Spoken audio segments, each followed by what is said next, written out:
أعوذ بالله السميع العليم من الشيطان الرجيم بسم الله الرحمن الرحيم الحمد لله رب العالمين وبه نستعين والصلاة والسلام على سيدنا ونبينا شفيع ذنوبنا حبيب قلوبنا طبيب القلوبنا أبو القاسم محمد اللهم صل على محمد وآل محمد وعجل فرجهم ولعن أدواهم وعلى آل البيت الطيبين الطاهرين المعصومين وعلى الله عليهم أجمعين من الآن إلى قيام يوم الدين. Bon, je conviens que les 3 premières leçons, ils étaient un peu difficiles, même si pour le Kafi, c'était un peu plus compréhensible. Mais maintenant, ça va être un peu plus agréable, puisque finalement, notre objectif maintenant, c'est d'arriver, j'ai pas pris tout pour tous les imams, bon, surtout les rapporteurs de hadith, et surtout à l'époque à partir de l'imam Baqir, alayhi salam, qui avait des compagnons. Sinon, vous savez très bien que l'imam Zerabedin, même s'il y avait des compagnons, c'était des gens qui ont été oppressés, ou l'imam Hossein et l'imam Hassan, les compagnons généralement étaient occupés à combattre, c'était pas des périodes où il y avait vraiment des gens qui notaient, bon, même s'il y avait beaucoup de hadiths, à partir de l'imam Baqir à l'imam Sadr, il y avait beaucoup de gens qui ont pu noter les hadiths et les rapporter. Donc il y avait beaucoup de compagnons.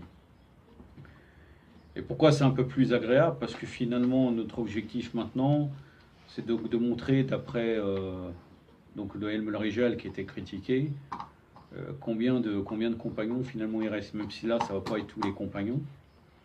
Et à chaque fois, on va montrer tel compagnon, quel était son lien avec l'imam. Soit d'une manière très brève, quand par exemple il était un délégué, ou des fois il y aura quelques biographies, donc quelques histoires des compagnons. Et on montrera aussi la divergence, c'est-à-dire que finalement on arrive à un truc très très grave, parce que finalement pour l'imam, on va rester de l'imam Moussa al-Khazem jusqu'à l'imam al-Askari alayhi salam. On verra que finalement, d'après Ilm al-Rijal, si on regarde pour le nombre de compagnons, pas tous, là je suis pas en train de dire que c'est tous les compagnons, peut-être qu'il y en a d'autres, mais une grosse partie. On voit que par exemple pour l'imam Moussa al-Khazem, et donc on va dire là il y a 320 compagnons. Et si on utilise le fait qu'ils ont été nommés directement par les imams, ou que les imams les louaient, on arrive à 33. C'est fou, sur 320. Nous, notre objectif, on va citer les 33, et on montrera, ça ne veut pas dire que c'est 320, parmi les 320, les autres 33, après au-dessus des 33, ça ne veut pas dire que tous ils étaient mauvais, mais c'est uniquement le jugement des gens de Ilm al-Rijal qui les ont qualifiés. D'autres, il y en a un, même des fois, vous allez voir, certains, ils étaient soit véridiques pour certains, et pour d'autres, ça n'allait pas. Tout en sachant que les rapporteurs de Ilm al-Rijal, ceux qui utilisent l'Ilm al-Rijal qu'on a critiqué, ils ont beaucoup des compagnons qu'ils ont dit que c'était des compagnons, ils étaient Waqifites. C'est-à-dire, ils n'ont pas reconnu l'imam Reda. Les Waqifiyya, ils étaient en grand nombre à l'époque de l'imam Al-Qadhi, mais certains, soi-disant, apportaient des hadiths. Nous, on va prendre que uniquement les compagnons qu'ils ont vraiment, ils n'étaient pas Waqifiyya. Waqifiyya, en vérité, c'est pas parce qu'ils pensaient que l'imam Moussa al-Khazem, il était occulté comme ils ont fait croire, c'était une question d'argent. Ils ne voulaient pas donner l'argent à l'imam Reda. Si vous regardez dans l'histoire, vous trouvez de façon beaucoup d'origines de batailles contre les imams, entre autres l'imam Ali, c'est une histoire d'argent. C'est pas autre chose. Même la bataille, même la révolte contre Osman, instaurée beaucoup par Aïcha, c'est aussi une histoire d'argent. Il y a souvent comme cause cela. Et là, le fait qu'ils n'ont pas reconnu l'imam Reda, c'est la même chose. Parce que sinon, on peut trouver beaucoup de témoignages comme quoi l'imam Moussa al-Khazem savait en avance. Et donc, il a bien montré comme quoi, voilà, ils ont même montré comme quoi il a dit quand je vais décéder, il faut faire témoigner les gens comme quoi je suis bien mort, je suis bien décédé, etc. Et d'ailleurs, il y a d'autres témoignages où il a nommé l'imam Reda, Donc, le problème, c'est que ces gens de Ilm al-Rijal, ils classent les Waqifiyya ou même des déviés parmi les compagnons. Là, moi, je vais vraiment prendre un exemple flagrant de divergence où, par exemple, Shirtoussi, il va dire une chose comme quoi telle personne a des véridiques, un autre, il dit non, cet auteur, il est méconnu, ou bien certains, ils le jugent contre. Donc, comment on peut faire sur ça? C'est un grand problème. Tous ces personnages, je ne veux pas dire que peut-être ils ne sont pas des rapporteurs hadith fiables, mais ça veut dire qu'en vérité, nous, c'est-à-dire si quelqu'un est un spécialiste, il devrait faire une enquête, chercher vraiment s'ils étaient compagnons. Mais ceux que je citerai, moi, c'est des gens qui ont été nommés par les imams, donc on peut les considérer vraiment valables. Où ils ont fait leur louange. Les argumentations concernant les compagnons établis dans cette liste, c'est dans un livre qui s'appelle Hayat Imam Moussa al-Kazem, la vie de l'imam Moussa al-Kazem de Baqir Sharif al-Qarashi. Mais sinon, c'est les livres de Rijal qu'on avait critiqués. Al-Baqir, Rijal al-Najashi, Rijal al-Kashi, Rijal Ibn Abi Daoud, Rijal Jami al-Rouat, volume 1, Tanqi al-Maqal, volume 1, 2, 3, Shirtousi Farast, Ibn Nadim Farast, Al-Dahabi, Tariq al-Islam, volume 5, Manaqib, volume 2, Uyun Arbar al-Reda, qui relève les débats que l'imam Reda, entre autres, de Shir Sado, qui relève que les confrontations que l'imam Reda, entre autres, qu'il avait eues avec Ma'moun ou avec les différentes religions, comme il a beaucoup débattu. El-Alam, volume 1, Masoudi Mourouj al-Dahab, donc les Prairies d'Or, le livre d'histoire, volume 2, Maqatil al-Talabiyin, Ibn Faraj al-Isfahani, Minaj al-Maqal, Tardib al-Tardib, Nour al-Absar, Touraf al-Rukul et d'autres. Donc je commence par un compagnon d'Imam Moussa al-Kazem qui est lié, qui est loué, Ibrahim ibn Abil Bilad, du vrai nom Yahya ibn Salim, digne de confiance. Il était classé parmi ceux de grande importance et de rang élevé. Il rapporta des dires au nom de l'imam Jafar Sadiq alayhi salam, de l'imam Moussa al-Kazem et de l'imam Ali Reda, qui le loua dans un courrier. Le fait qu'il l'a loué, si l'imam Reda déjà il l'a loué, ça veut dire que lui il n'était pas waqifi, puisque sinon il aurait, puisque là on parle des compagnons d'imam Moussa al-Kazem, mais il n'aurait pas reconnu l'imam Reda.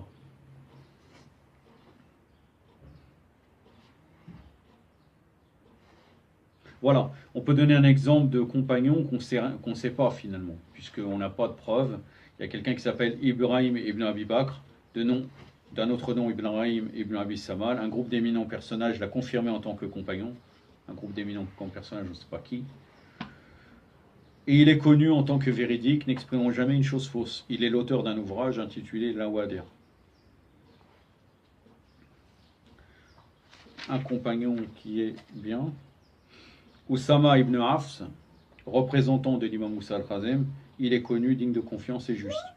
Il ne fait pas partie des Waqifiyas, sinon il aurait été sauté. Il était un représentant, donc il y avait une confiance entre l'imam et lui. On ne va pas donner à des gens l'argent ou autre, on ne va pas parler en son nom.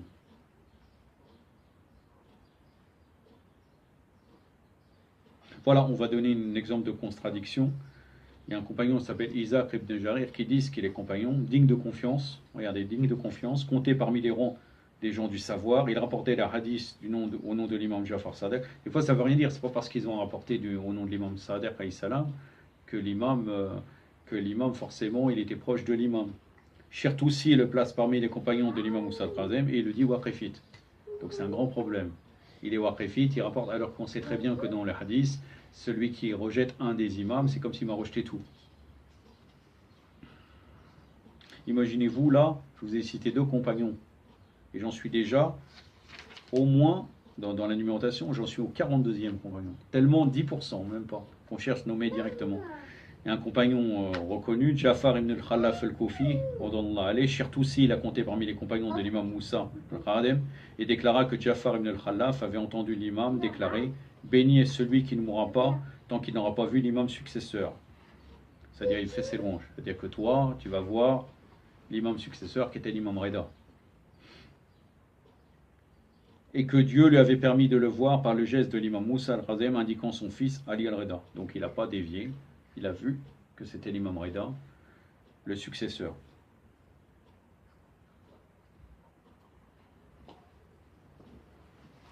On peut toujours, je cherche un exemple encore de contradiction, et des fois il y a des contradictions où les deux spécialistes de Rijal, il y en a un qui dit qu'il est bon et l'autre il dit qu'il n'est pas bon. Mais là je n'ai pas pour l'instant...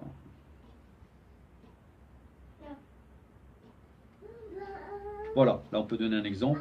Il y a quelqu'un qui s'appelle Odeifa ibn Mansour Baria el-Saberi. El-Najashi déclara qu'il était absolument crédible, qu'il rapportait des hadiths au nom de l'imam Mohammed al-Baqir, de l'imam Jafar al-Sadiq et de l'imam Moussa al-Kazem, alayhum salam, et qu'il était l'auteur d'un ouvrage cité par de nombreux partisans de l'imama du Décima. De ce côté, Shirtousi le considère digne de confiance.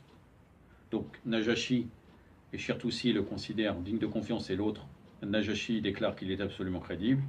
Quand Ibn al-Radairi, il a critiqué, il dit que ces hadiths n'étaient pas absolument certains, qu'ils formaient un mélange de hadiths indiscutables et discutables, créant la confusion.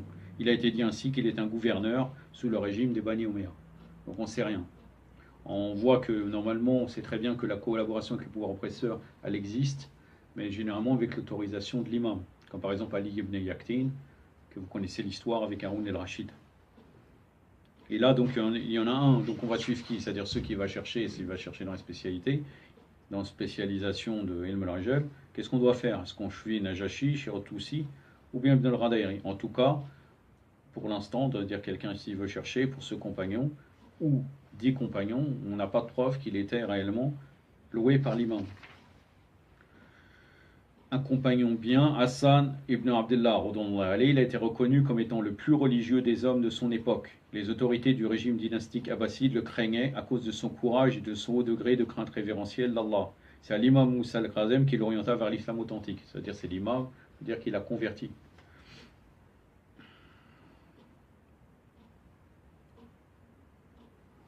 Je pense qu'on va pas... je pense que c'est suffisant. Je vous ai donné des exemples de contradictions dans le truc. On va rester sur les compagnons qui sont bien. Après, pour l'imam Reda alayhi salam, on montrera encore quelques exemples de contradictions, mais là, on va rester dans les compagnons qui sont bien et les compagnons bénis. Qui malheureusement, c'est vrai que nous, on n'est pas dans la doctrine du compagnon comme les mukhalifines, mais c'est vrai qu'on n'entend jamais des discours sur les compagnons. On entend généralement peut-être sur Salman, sur d'autres, alors qu'il y avait des compagnons qui étaient très loués. Qu'il y a même des compagnons, les imams, ils ont dit, ils ont sauvé la religion. Si c'est pas eux, il restait plus rien.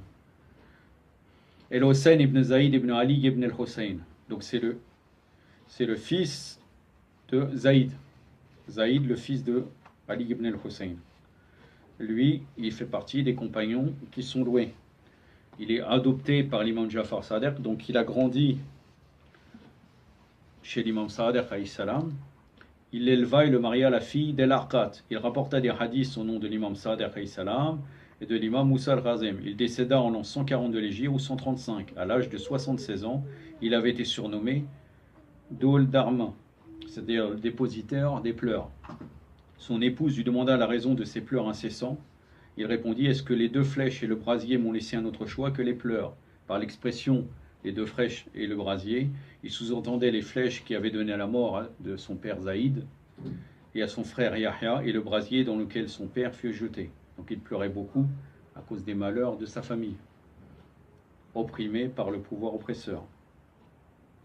Un autre compagnon, El-Hussein ibn Muhammad ibn Fadl al-Hashimi, crédible et influent, il rapportait des hadiths au nom de l'imam Sadiq et de l'imam Moussa al-Khazem, auteur d'un ouvrage intitulé Les débats d'Ali al-Reda alayhi salam avec les gens d'autres croyances. Shir al-Mufid le range parmi le groupe des compagnons intimes de l'imam Moussa al-Khazem, ceux en qui l'imam plaçait sa confiance en raison de leur qualité d'hommes pieux, vertueux et savants.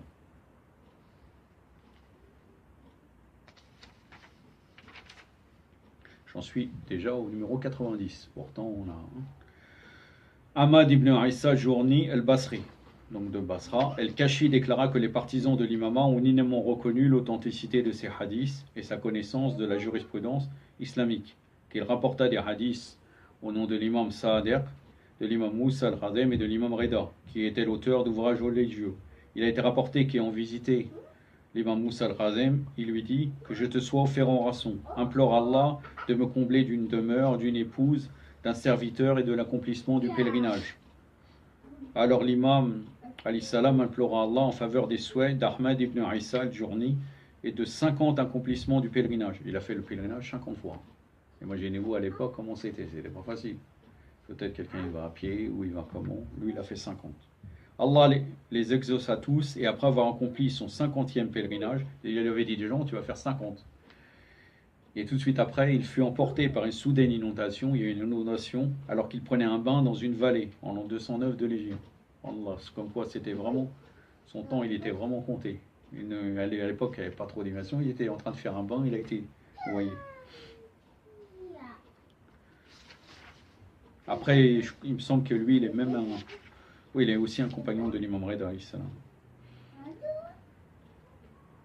109, Daoud ibn Soleiman, Shir al-Mufid le range parmi le groupe intime de l'imam Moussa al-Khazem, composé de ceux en qui il avait confiance, et reconnu homme de piété, de savoir, de jurisprudence, rapportant et soutenant l'imam de l'imam Moussa et de l'imam Ali al-Reda, salawatullah alayhima, ayant eu un entretien avec l'imam Jafar Sadiq alayhi salam.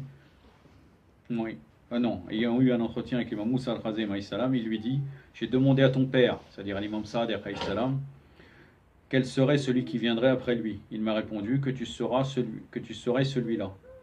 Alors l'imam Jafar Sadiq décéda, les gens allèrent de gauche à droite, alors qu'avec mes compagnons nous te suivions.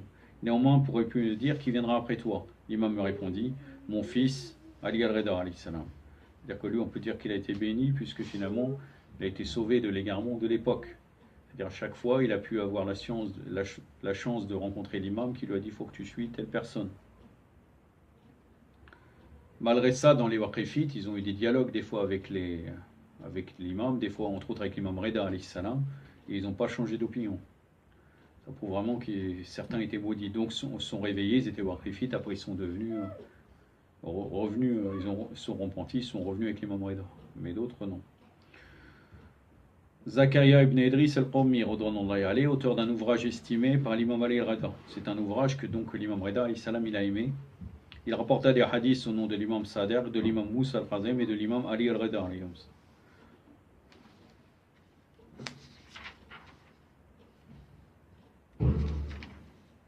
Voilà, j'en suis déjà. Ah. Safwan ibn Maram ibn Mughira al-Rasadi al-Koufi. Ça, c'est une histoire que vous connaissez très bien. Si les gens, c'est l'histoire de Safwan le chamelier, qu'entre autres, Shir Motari rapporte dans le Mémorial des Justes. Mais on peut vous la citer, je ne suis pas sûr que vous.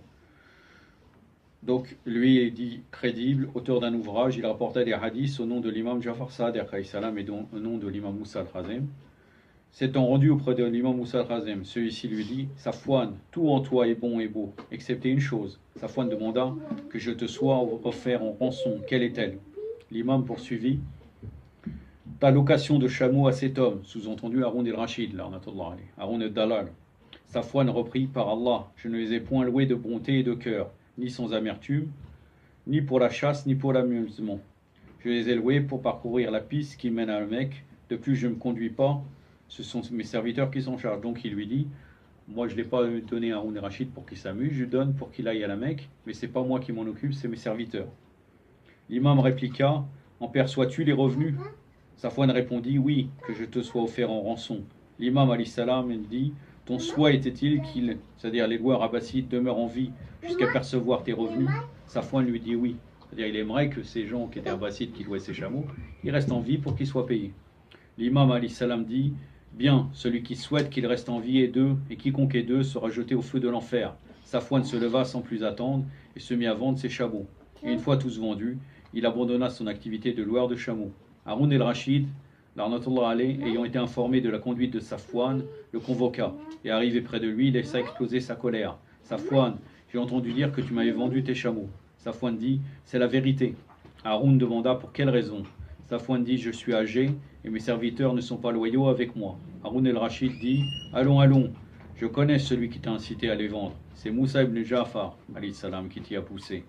Safwan dit, je n'entretiens aucune relation avec Moussa ibn Ja'far. Haroun menaçant ajouta, par Allah, s'il n'y avait pas entre nous des relations amicales, je t'aurais donné la mort. Propos d'Haroun el-Rachid qui montre combien Safwan était prêt à perdre la vie en obéissant à son imam. Alayhum salam. Il y a un autre compagnon qui s'appelle Safwan ibn Yahya Abu Muhammad Baya al-Saberi, prophète crédible. Chertoussi déclara qu'il a été le plus crédible à son époque au regard des traditionalistes. Il faut bien prendre en compte que finalement, plus crédible au regard des traditionalistes, on ne sait même pas c'est qui les traditionalistes. Bon, après, ça peut être des savants ou autres, mais pour lui, voilà, s'ils l'ont dit, ils sont forcément plus crédibles. Bon, effectivement, lui, c'est un compagnon qui était bien. Mais ça reste de la conjecture. Tant qu'on n'a pas la preuve vis-à-vis de l'imam, c'est autre chose.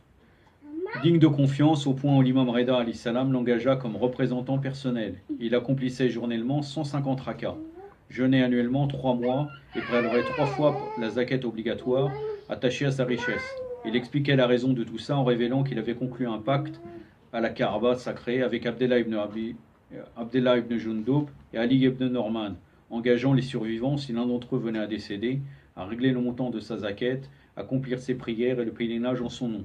Donc ses deux amis étant décédés, il accomplissait le pacte conclu avec eux, il divisa en 3 parts égales toutes les bonnes œuvres qu'il réalisait, une pour lui-même et les 2 autres pour chacun de ses amis. disparu. Il faisait partie de ceux qui accomplissaient leur engagement avec conscience, respectueux à l'égard des valeurs religieuses, morales et intellectuelles. Alors qu'il se rendait à Koufa, une personne lui ayant demandé de porter quelque argent à sa famille établie en cette ville. Il répondit qu'ayant loué son chameau dans une intention bien précise, il devait d'abord demander la permission au loueur d'utiliser son chameau autre chose. C'est-à-dire que le loueur de chameau lui avait loué pour une fonction précise. Quelqu'un a dit, moi je voudrais utiliser, tu dois porter cet argent à quelqu'un. Comme il doit utiliser pour porter cet argent à ce chameau, sur ce chameau, il dit, je peux pas. Je dois demander l'autorisation au loueur de chameau. Allahu Akbar. Il est l'auteur de 30 ouvrages. Il décède à Médine en 210 à l'époque de l'imam Abu Ja'far al-Jawad, donc Mohammed Taqi al-Jawad alayhi salam. Allahumma salli ala Muhammad wa ala. Vous voyez vraiment que quelqu'un exceptionnel. Ouais. Abderrahman ibn Hojjaj al-Bajali, serviteur des imams, établi à Bagdad, auteur d'ouvrages. Il fut pour un temps adepte de la secte des Kassanides. La secte des Kassanides, c'est les disciples de ceux qui considéraient que Mohammed ibn Hanafiya, il était, après qu'il est décédé, qu'il était occulté. Et entre autres, Morta al-Saqafi, il croyait en ça. Puis rejoignit les rangs de la juste et véritable croyance, il s'est repenti, représenté par les imams alayhi salam. Il rapporta des hadiths au nom de l'imam Ja'far Sadiq alayhi salam et de l'imam Moussa al-Khazem. Il décéda à l'époque de l'imam Ali al-Rida. On ne peut pas savoir si vraiment il était bien. Bon, il s'est repenti, mais un des indices, c'était quand même qu'il était serviteur des imams alayhi salam, même si peut-être que ce n'est pas vraiment sûr. Abdullah ibn Jundub el-Bajali, arabe de Koufa, vertueux, digne de confiance, consacrant tous ses efforts à servir à la religion d'Allah et ses créatures, compté parmi les compagnons de l'imam Moussa al-Khazem et de l'imam al-Rida, salawatullah alayhima. Selon Shir Toussi, il est un représentant officiel des deux imams, donc de l'imam Moussa al-Khazem et de l'imam al-Rida. Auparavant, El-Kashi a rapporté qu'Abdullah ibn Jundub demanda à l'imam Moussa al-Khazem s'il était satisfait de lui, et que l'imam lui répondit, Allah et son messager sont satisfaits de toi. Donc il a tout gagné. S'il a dit ça, c'est sûr qu'il était quelqu'un de bien. Abdullah ibn Mahmoum al-Azdi, Shirtoussi l'a compté parmi les compagnons de l'imam Moussa al-Khazem. As-Sadouk, dans son ouvrage El-Uyun, Uyun Arbar el-Reda, a rapporté selon Abdullah ibn Mahmoum, ayant déclaré être sorti de Bassora pour se rendre à Médine, en chemin avait rencontré Abu Ibrahim. Abu Ibrahim, c'est l'imam Moussa al-Khazem, et se dirigeant vers la prison de Bassora, où il devait être tenu prisonnier. Il lui envoya quelqu'un qui lui remit un courrier pour Médine, qui devait à son tour remettre à son fils Ali al-Reda, en tant que son successeur. Donc l'imam Moussa al-Khazem, il avait confiance en lui, puisqu'il a confié une lettre à donner à l'imam Reda, alayhi salam. Ali ibn Ja'far, j'en suis déjà à 199. Digne de confiance et influent, auteur d'un ouvrage inébranlable dans sa foi, frère de l'imam Moussa al-Khazem, alayhi salam. Il en rapporta des hadiths après son martyre, après en avoir rapporté au nom de leur père, imam Ja'far Sadiq, alayhi salam. Il fut très dévoué au succès de l'imama de son frère, imam Moussa al-Khazem. Un Waqifite étant venu lui rendre visite, il lui demanda, qu'est-il arrivé à ton frère, Abul Hassan, c'est-à-dire à l'imam Moussa al-Khazem. Abul Hassan, donc Abul Hassan al-Awwal. Il faut savoir que quand on parle dans le hadith, si on trouve des fois Abul Hassan al-Awwal ou Abul Hassan al-Sani ou Abul Hassan ça, des fois il n'y a pas le nom de l'imam, mais par exemple Abul Hassan le troisième, c'est l'imam al-Radi alayhi salam.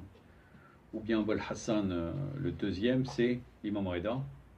Et le premier, c'est l'imam Moussa al-Khazem. Quelquefois, on a Abul Hassan tout court, et on ne peut pas savoir, c'est un des... Ça c'est dans la science du hadith, on ne peut pas savoir c'est qui. Mais on peut reconnaître, si on cherche le compagnon qui a rapporté le hadith, on peut savoir exactement qui il est, si on sait à quelle époque il a vécu. Donc si par exemple, il y a juste marqué Abul Hassan, et qu'on sait que lui, il était connu comme un compagnon de l'imam Reda, on saura que c'est l'imam Reda, le Abul Hassan concerné.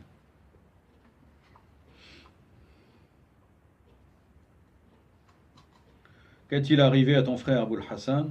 Ali ibn Ja'far répondit, il est décédé. Le Waqifite poursuivit, comment l'as-tu appris? Ali ibn Ja'far dit, ses biens ont été répartis, et le porte-parole après lui a parlé. Le Waqifite, il lui dit ça, parce que lui, il veut mettre en cause qu'en point l'imam Moussa al-Khazem, il n'est pas décédé. C'est pour ça qu'il lui a dit, pour garder les biens, c'est pour ça qu'il lui a dit, qui c'est qui te l'a dit, comment tu le sais? Le Waqifite, il dit, Puisqu'il a dit le porte-parole après lui. Quel est ce porte-parole? Ali ibn Jafar répondit, son fils Ali al-Rida, Ali Salam, il décéda en l'an 210 de l'Hégire. C'est quand même quelque chose de grand aussi que quelqu'un il est de la famille des imams et il reconnaît comme par exemple que son frère il est imam. Parce que quelquefois il y a ces conflits. Par exemple, si on prend Abdullah ibn Abbas, puisque l'autre fois le frère Bounine il devait soulever ça en disant qu'il était bien, il y a beaucoup d'indices qu'Abdullah ibn Abbas il est jaloux. Il dit moi comment je suis Ibn Abbas et comment ces gens Ahlul Bayt et eux ils ont été choisis alors qu'ils sont plus petits que moi au niveau de l'âge. Il avait ce problème là. Donc c'était quelque chose de grand si par exemple on a un frère qui est imam et qu'on est soumis totalement à lui. Quelquefois on va dire mais non moi je suis de Bani Hachem. Pourquoi je vais accepter ce qu'il me raconte? Surtout des fois quand il est plus petit ou...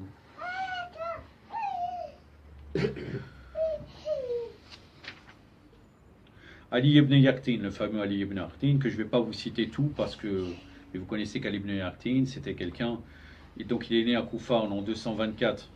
Ali ibn Yaqtin ibn Moussa al-Baghdadi, né à Koufa en l'an 124 de l'Hégire, lorsque le régime omeyyade vivait ses derniers instants. Il grandit à Koufa. Son père Yaqtin croyait dans l'imama. Malgré ça, son père, il apporta quand même son soutien aux Abbassides contre les Omeyyades, ce qui lui valut d'être arrêté par la police de Marwan el-Himar.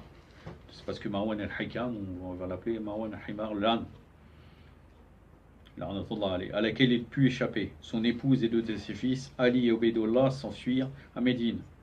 Après la chute du régime Omeyyade et la formation du gouvernement abbasside, avec ses deux fils, son épouse rejoignit sa terre natale. À partir de ce moment, Yaqtin devint célèbre et occupa un poste important à Bagdad auprès du dynasте abbasside Abu al-Abbas Safa, puis après al-Mansour et al-Mahdi. Quelqu'un les informa de son penchant vers l'imama, mais Allah Azzawajal détourna de lui une machination et des perfidies. Donc, et pourquoi on parle de son père? Parce que son père, il était déjà dans la cour des Abbassides, puisque Ali ibn Yaqtin, il est connu qu'il était en cour des Abbassides, tout en travaillant secrètement pour l'imam Moussa al-Khazem. Et donc vous connaissez très bien l'histoire où un jour, l'imam Moussa al-Khazem, il lui a dit tu dois faire l'odo comme les mukhalifin.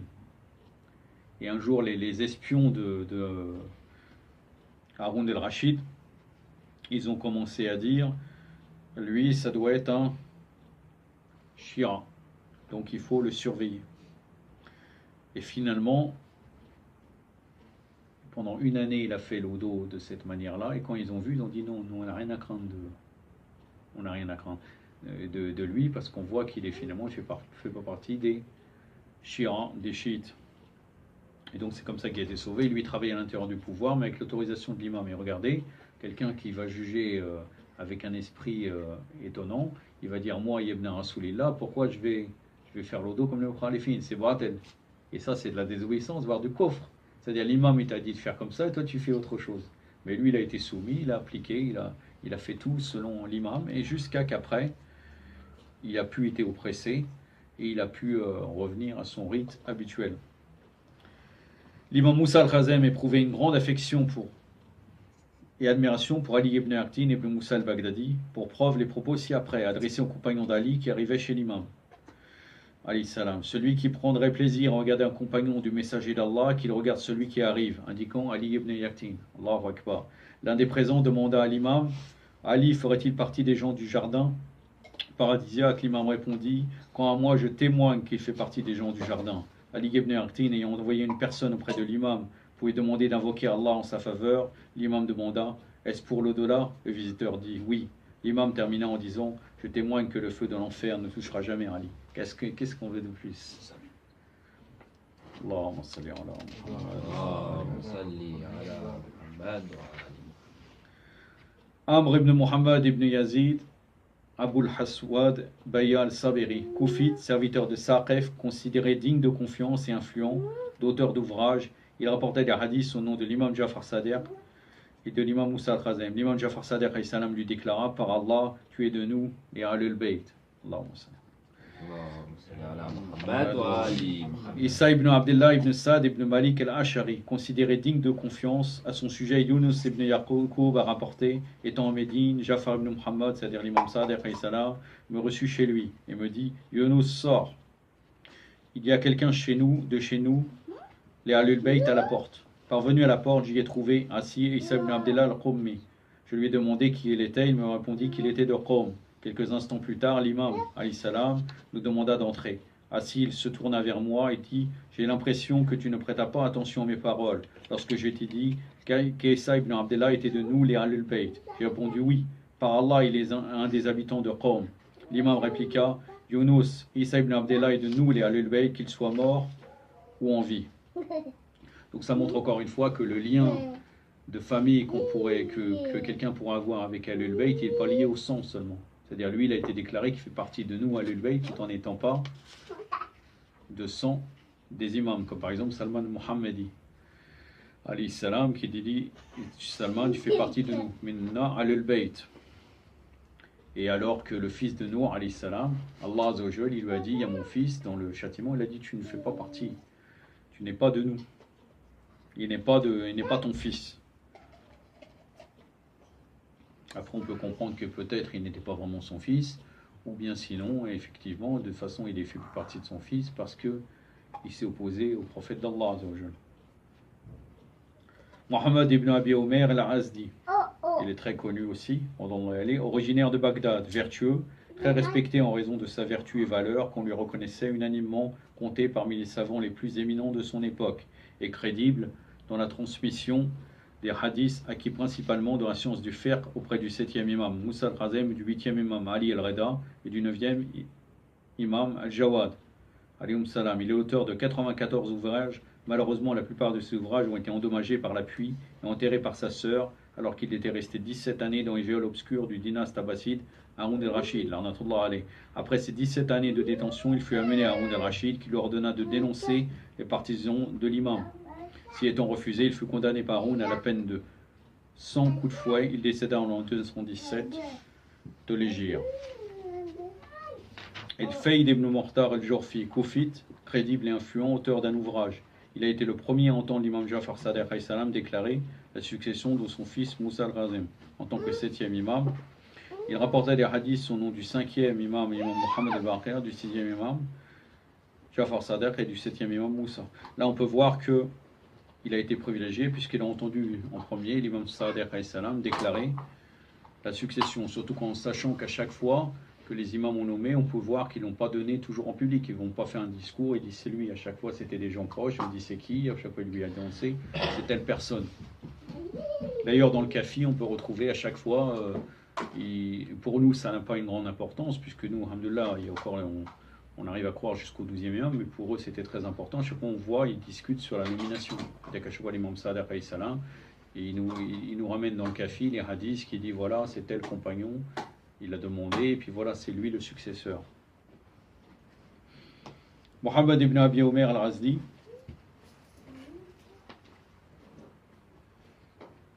il est très connu, originaire de Bagdad, vertueux. J'avais déjà cité celui-là.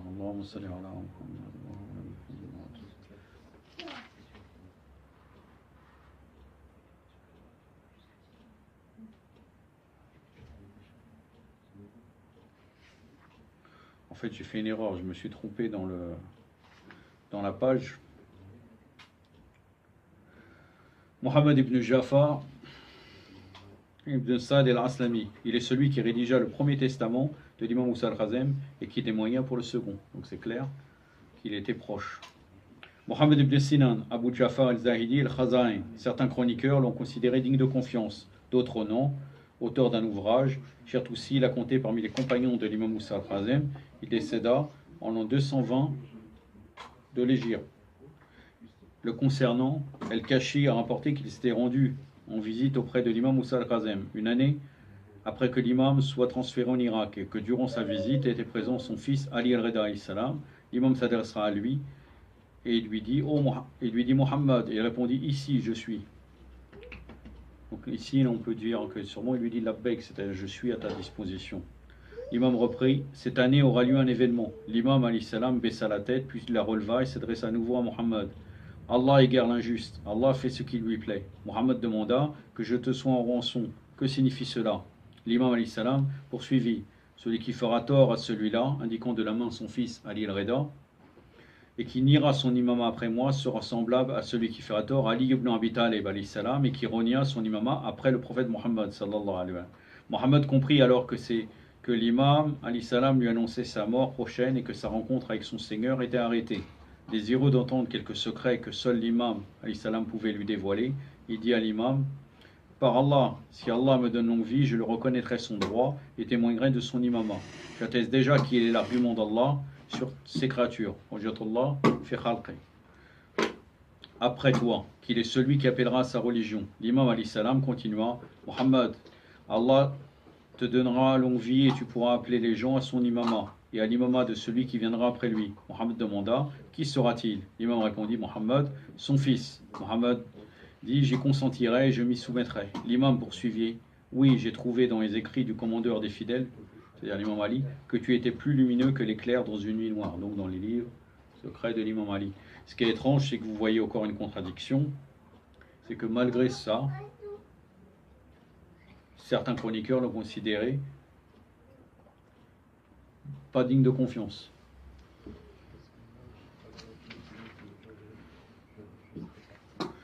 Mohammed ibn Ali ibn Norman, moins connu sous le pseudonyme de Mu'min Tarq, il est très connu, expert en philosophie islamique et théologie, compté parmi les grands penseurs musulmans, riche en connaissances de la jurisprudence islamique, en savoir essentiel, inégalable défenseur de la religion et de l'imama du haut des six mains, ce qui lui valut des confrontations orales avec les ennemis qu'il avait surnommés Shaitan al-Tarq. C'est pour ça qu'il est appelé Mu'min al-Tarq. Le premier à l'avoir surnommé ainsi fut Abu Hanifa, pour ceux qui pensent que les quatre écoles dans les Mukhalifines, Abu Hanifa, Shafiri et Hanbali et tout, sont proches de Ahlul Bayt. Ils sont proches?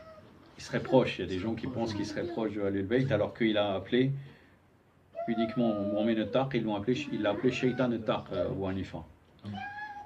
Après avoir assisté à un débat entre Mu'min al-Tarq et un membre des Rawiya, quand il a vu que Mu'min al-Tarq il a bien répondu, donc après Abu Hanifa il l'a qualifié de Shaitan al-Tarq.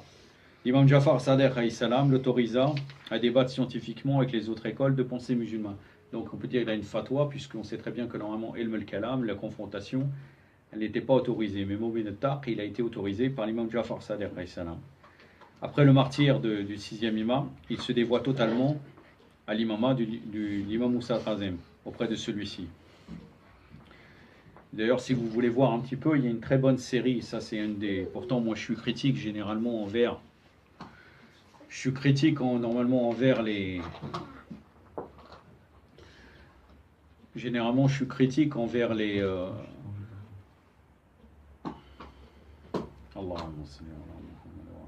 Généralement, je suis critique envers les séries iraniennes, mais par exemple, il y a la série sur Jaber ibn Ayyam qui est très bien. Et dedans, vous verrez Mu'min al-Tarq, comment il était dévoué, surtout pour réunir les hadiths, etc.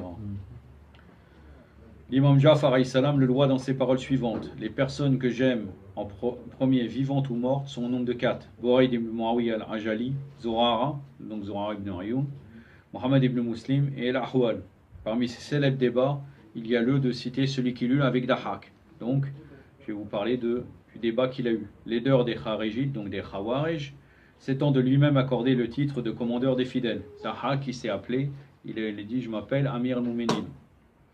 Lorsque ses partisans virent Mu'min al-Tarq marcher vers lui, ils l'entourèrent, mais leur leader leur ordonna de ne pas l'agresser. Alors Mu'min al-Tarq s'adressa à lui et dit: certes, je suis un homme possédant du savoir concernant ma religion, et entendu dire que tu traitais de la justice. J'ai désiré en débattre avec toi. Et Dahak se sentit flatté par l'intention de Mu'min al-Tarq de débattre avec lui au sujet d'une telle importance en islam. Il dit à ses partisans: d'évidence, si celui-ci, Mu'min al-Tarq, débat avec vous, vous en tirerez profit. Alors Mu'min al-Tarq s'approcha d'Al-Dahak et lui posa la question suivante: pour quelle raison as-tu adjuré l'imam Ali ibn Abi Talib? Pourquoi as-tu rejeté l'imam Ali? Dahak répondit: parce qu'il désignait un arbitre pour une affaire concernant la religion d'Allah. Puisque vous savez très bien que la scission des Khawarij, c'est quand il y a eu l'arbitrage entre les partisans, donc on a nommé Abu Moussa Ash'ari, que normalement les partisans de l'imam Ali qui ont combattu à la bataille de Siffin n'ont pas laissé le choix, puisque l'imam Ali ne voulait pas d'Abu Moussa Ash'ari, et qu'après les partisans de Muawiyah ont nommé Amr al-As. Donc à ce moment-là, les Khawarij sont sortis, ils n'ont pas accepté l'arbitrage, malgré que réellement c'est les Khawarij en premier, parmi les membres des Khawarij, qui ont demandé l'arbitrage. Il faut que le Coran la ruse de Muawiyah, en vérité c'est Amr al-As qui a donné cette ruse, c'était de dire comme quoi laissons le Coran juger.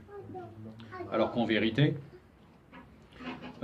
ces mêmes gens, là, c'est là que les Khawarij ont dit laissons le jugement d'Allah. Et quand il y a eu le jugement et les arbitrages, ils ont refusé l'arbitrage. Donc Dahak dit je renie l'imam Ali parce que finalement, il a accepté l'arbitrage concernant la religion d'Allah. Mu'min Attaq reprit réponds-moi au sujet de la religion pour laquelle je suis venu à toi pour en débattre. Si mes conclusions la concernant l'emportent sur les tiennes ou que les tiennes l'emportent sur les miennes, alors qui en dressera le bien fondé ou l'erreur et qui en décidera de la justice de son jugement? C'est-à-dire qui va juger si moi, Mu'min Attaq ou bien toi, Dahak, ont raison. Donc El-Dahak répondit celui-là, indiquant de la main l'un de ses partisans, sera l'arbitre entre nous. Il possède un savoir en matière de religion. Mu'min Attaq ajouta bien. Puis se rapprochant des Kharijites, il les mit au courant de l'affaire et de l'erreur de leur leader en leur déclarant en vérité, votre leader vient de désigner un arbitre pour une affaire concernant la religion d'Allah. C'est-à-dire qu'il a pris leur argument, puisqu'ils ont refusé l'arbitrage, de l'arbitrage qui est la bataille de Siffin, en considérant l'imam Ali kafir. Et là, il lui dit tu fais la même chose, tu as nommé un arbitre pour ce débat. Qu'allez-vous en déduire? Les Kharijites attaquèrent Dahak et le mirent en pièces, à grands coups de leur sabre. Ils l'ont tué. Allahu Akbar. Quand ils ont vu que lui-même il a accepté un arbitrage, ils ont tué Dahak. Mu'min Attaq s'éloigna. Allahumma salli ala Muhammad wa alayhi. C'est-à-dire qu'il a fait qu'ils ont nommé un arbitre, ils ont dit voilà, celui-là il est kafir. Et eux ils l'ont tué. Donc Mu'min Attaq est très connu. Un autre compagnon très connu, Al-Mufadal ibn Amr Al-Jurfi, ou bien il l'appelle aussi Mufadal ibn Omar. Ibn Jurfi al-Koufi, né à Koufa à l'époque de l'imam Mohammed al-Baqir, il grandit au milieu du désordre politico-religieux généré par la mauvaise politique pratiquée par le régime omeyyade, favorisant l'éclosion des sectes et d'écoles de pensée personnelles, menant la chasse et l'extermination des opposants, particulièrement des chiites, alaouites et kharijites, subissant les contre-coups du massacre de Karbala qui déclencha des soulèvements et rébellions multiples. Homme de piété et d'honneur, de savoir et de connaissance d'Allah, d'une fervente obéissance à Allah, à son prophète et à l'imam, détenteur de l'autorité, d'un attachement enthousiaste aux devoirs et aux pratiques de la religion, il acquit un grand savoir auprès de l'imam Ja'far Sadiq, auquel il resta dévoué pendant de nombreuses années, devenant ainsi l'un des compagnons intimes et fidèles, auteur de plusieurs ouvrages, aimé autant qu'estimé par les Ahlul Bayt et leurs partisans. Il avait été le représentant du 6e imam, Ja'far Sadiq, et du 7e imam, Moussa al-Khazem. Le 8e imam, Ali al-Reda, disait en vérité, Mufaddal est mon ami de cœur et un soulagement. Shir al-Mufid l'a considéré digne de confiance et juriste de profession. Chose que ça ne nous intéresse pas. À partir du moment où l'imam l'a nommé, l'avis de Shir al-Mufid, c'est pas quelque chose de. Il était déjà un représentant de l'imam Sadiq, de l'imam Moussa al-Khazem et de l'imam al-Reda. Et en plus de ça, l'imam Reda, il a dit qu'il est mon soulagement. Mansour ibn Yunus. El-Najashi déclara qu'il était digne de confiance, qu'il rapporta des hadiths au nom de l'imam Ja'far Sadiq et de l'imam Moussa al-Khazem, qu'il est l'auteur d'un ouvrage, quand Ashir al-Toussi l'accusait d'être devenu un wakrifite. Encore une fois, vous voyez la contradiction. Certains ils le nomment quelque chose de bien, et Ashir al-Toussi l'accuse d'être un wakrifite. De son côté, Al-Kashi rapportait que Mansour ibn Yunus s'étant rendu en visite chez l'imam Moussa al-Khazem, celui-ci lui demanda sais-tu ce que j'ai accompli un jour? Mansour répondit non. L'imam Ali salam poursuivit j'ai désigné mon fils Ali en tant que mon exécuteur testamentaire et mon successeur après moi. Puis l'imam ajouta par conséquent, rends-toi auprès de lui, félicite-le à l'occasion de sa récente nomination et dis-lui que je t'avais ordonné de faire ainsi. Mansour ibn Yunus se rendit auprès de Ali al-Reda, lui transmit ce que l'imam Moussa al-Khazem lui avait demandé de transmettre. Or, après le martyre de l'imam Moussa al-Khazem, Mansour ne crut pas à sa mort pour la simple raison que détenant quelques biens financiers et matériels appartenant à l'imam et désireux de s'en accaparer, il renia l'imama, 8e imam remplaçant Ali al-Reda. Malgré cette conduite délictueuse de Mansour ibn Yunus, certains traditionnistes considèrent une de confiance et véridique. J'ai fait une erreur en vérité, je vous ai cité lui, je n'ai pas fait attention. En vérité, on ne peut pas dire qu'il serait véridique, puisque vous voyez très bien qu'après, malgré que l'imam Moussa al-Khazem a nommé l'imam Reda, alayhi salam, devant lui, il a fait témoigner, il lui a dit témoigne que c'est bien lui, il l'a rejeté. Donc c'était de ma faute. Mais en tout cas, il y a un grand problème, c'est que finalement, Najashi l'a déclaré digne de confiance. C'est moi qui n'avais pas fait attention. Moussa ibn Ibrahim el-Marwazi, auteur d'une compilation de tout ce qu'il entendit de l'imam, alayhi salam, il consacra tous ses efforts à servir et obéir à l'imam Moussa al-Khazem, particulièrement lorsque l'imam, alayhi salam, fut jeté en prison par le régime abbasside.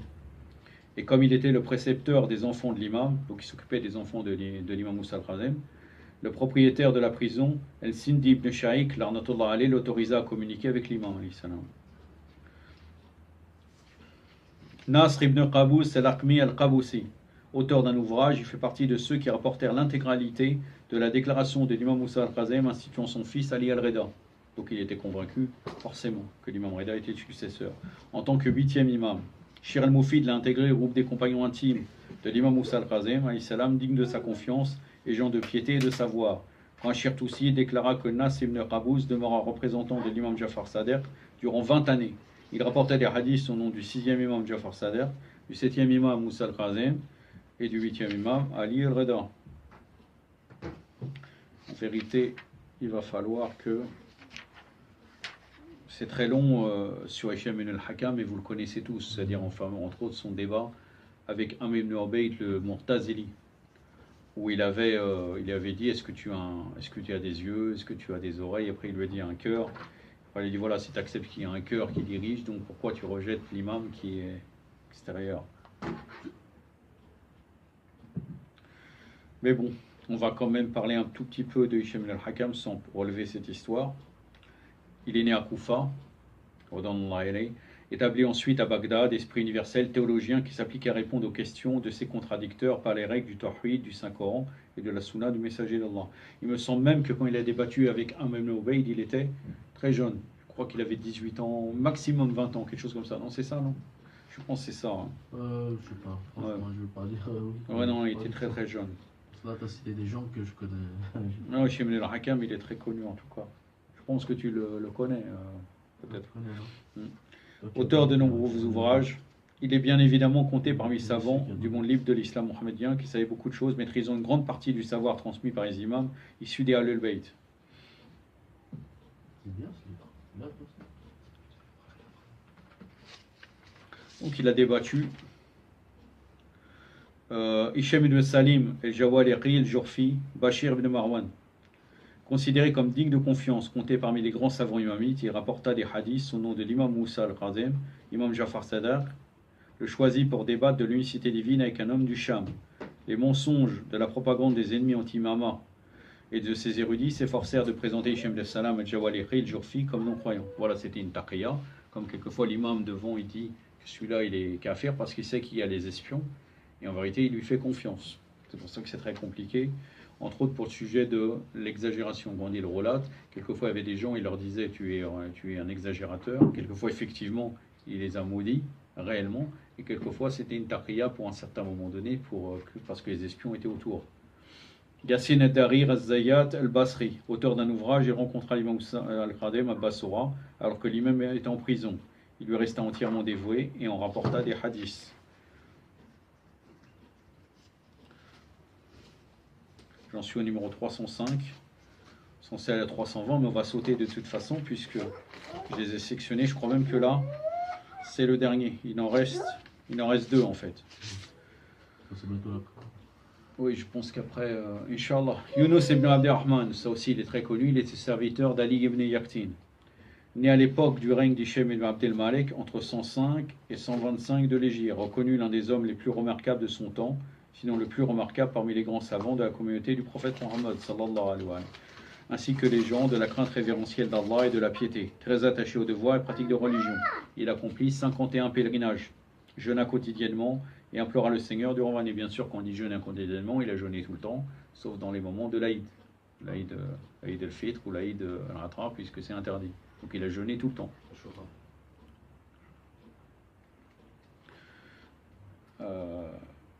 Et implora le Seigneur durant 20 années. Auteur de nombreux ouvrages, il grandit sous la dictée de l'imam Moussa al-Khazem, dont il reçut, mémorisa et mit en pratique un immense savoir et d'infinies connaissances. El-Kashi déclara que le savoir des imams imprégna Salman al-Farsi, Jabir ibn Yazid al-Jurfi, Sayyid al-Imyari et Yunus ibn Abdirrahman. Après le décès du 7e imam, il se dévoie coréennement un 8e imam, Ali al-Reda. Et malgré l'insistance des Waqifites, il refusa de devenir l'un des leurs. Il décéda à Médine en l'an 208 de l'Hégire. Partisan de l'imama, il fut demandé à son sujet à l'imam al-Reda alayhi salam, par Abdelaziz el-Mahdi. Au cas où je ne pourrais pas te rencontrer, de qui prendrais-je alors les principales directives de ma religion? L'imam alayhi salam répondit, tu devras le prendre de Yunus ibn Abd-Rahman. L'imam Reda alayhi salam déclara également à propos de Yunus ibn Abd-Rahman, pour son époque, Abu Hamza Soumali fut comparable à Salman. Abu Hamza Soumali, le compagnon de l'imam Zarbedine, que vous savez très bien que ça vient de lui, le Dora Abu Hamza Soumali qu'on fait pendant le mois de Ramadan, qui est très long, que normalement on devrait le faire, c'est aussi Doha Sahar, c'est pas comme le Doha, le petit Doha Sahar, mais on devrait le faire tous les matins avant l'heure de Sahar. Et c'est un Doha très très long.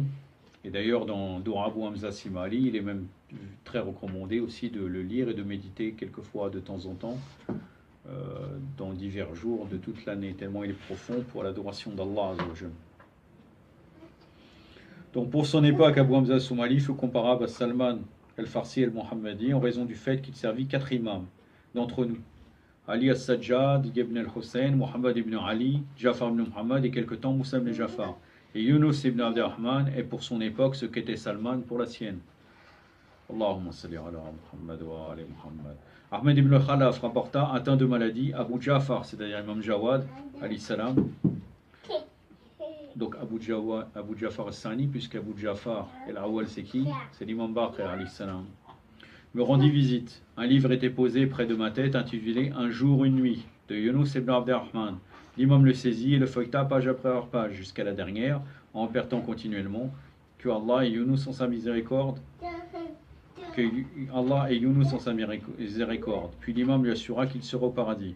Plus tard, ce livre de Yunus fut présenté à Abu Muhammad al-Askari, qui le loua en déclarant que Allah le comble pour chaque lettre d'une lumière au jour du jugement dernier. Bien sûr, on imagine bien, ça c'est qu'une parenthèse, mais est-ce que vous pensez vraiment que par exemple dans ce livre-là, l'imam il va lire comme ça, page par page, hein? Alors qu'en vérité, même des gens qui sont dans la psychologie ou autre, ce qu'ils ont étudié ça, il y a des gens qui lisent un livre en 2 heures, un livre comme ça. Comment il fait? Il capte des mots principaux. L'imam, quand on dit qu'il a lu un livre, on doit penser qu'en vérité, il fait comme ça. Il fait comme ça. Il lit le livre, tac, tac, tac, tac, tac, et c'est fini. C'est-à-dire le livre, il va le lire en 1 minute, comme ça. Voilà, il va tout mémoriser. C'est pour ça qu'en vérité, on dit un jour et une nuit. Peut-être ce livre, bon, soit il était petit, il ne faut pas penser que le disciple il va attendre, il va regarder ce livre page par page. Ça, c'est normal que l'imam ne va pas lire comme ça. C'est une parenthèse qui... L'imam, il est au courant des actions de son chiite, de toute façon, donc il sait déjà qu'il... Mais ça, c'est une autre chose. Là, il dit qu'il est saisi, il feuilleta page par page, jusqu'à la dernière, en pétant continuellement que Allah et Yunus sont en miséricorde. Puis l'imam lui assura qu'il sera paradis. Plus tard, ce livre de Yunus fut présenté à Abu Muhammad al-Askari, alayhi salam, donc l'imam Hassan Askari, qui le loua en déclarant que Allah le compte pour chaque lettre d'une lumière au jour du jugement dernier. Le dernier, Yunus ibn Yaqub ibn Qais, Abu Ali al-Bajali al-Dourni al-Koufi, dévoué Korim et Ram d'abord à l'imam Jafar Sadiq al-Salam, puis à l'imam Moussa al-Khazem, dont il fut le représentant. Cheikh al-Moufid l'a compté parmi leurs compagnons, ainsi que parmi ceux auprès desquels il était acquis les règles du licite et de l'illicite, ou des avis et préceptes religieux dont l'authenticité n'est critiquée par personne. Il est l'auteur d'ouvrages célèbres, il décéda à Médine. L'imam Ali al-Reda le fit déposer en terre dans le cimetière d'Al-Baqi', en marque de grande estime de la part des imams de Ahlul Bayt. Allahumma salli ala Muhammad wa ali Muhammad. On demande à Allah Azza wa Jal, de par ses âmes, de ses compagnons grandioses, on dit Ya Sahib al-Zaman, aujourd'hui nous avons loué ses compagnons, chose que beaucoup de chiites les ont oubliés en grande partie. Inch'Allah qu'Allah il accepte nos actions et qu'on soit ressuscité, Inch'Allah, avec ses compagnons. Bi'aqqi Muhammadin wa ali Muhammad. Allahumma salli ala Muhammad wa ali Muhammad wa ajil farajahum wal'an adwa'um.